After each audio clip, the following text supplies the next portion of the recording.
காற்று வேத மந்திரங்கள் பகவானுடைய ஸ்வரூபமாக இருக்கு. அதை நாம திருப்பி திருப்பி சொல்லிட்டே இருந்தா பகவான் அனுகிரகம் கிடைக்கும், சுத்தம் ஏற்படுத்தும், சுத்தியை ஏற்படுத்தும். காமக்ரோதம் ராகத்வேஷாதி தோஷங்கள்லாம் போய் இந்த ஜீவனுக்கு ஒரு சம்ஸ்காரம் ஏற்படும், ஆத்ம சம்ஸ்காரம், ஆத்மசுத்தி ஏற்படும் எண்ணத்தோட இந்த வேதத்தை சேவிக்கணும் அப்படின்னு சொல்லப்பட்டிருக்கு. அதனாலதான் நம்ம பார்த்து வேத பாடசாலைகள் நிறைய இடத்துல நடந்துட்டு இருக்கு. நம்ம வைதிக ஸ்ரீ சீதாராம குருகுல சார்பாகவும் வேத பாடசாலைகள் நடந்துட்டு இருக்கு. இன்னும் வர்றவா எல்லாருக்கும் வேதங்கள் விடாம சொல்லி கொடுத்துட்டு இருக்கோம். வர்றவா தான் குறைச்சலா இருக்கா. எல்லாரும் வேதத்தை கத்துக்கணும். பூனல் போட்டு எல்லாருமே வேதங்களை அத்தியனம் பண்ணணும், கொஞ்சமாவது தெரிஞ்சுக்கணும்.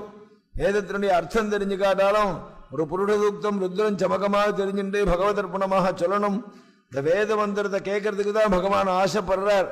எப்படா வேதத்தை கேட்போன்னு காத்துன்னு இருக்கார் பகவான்.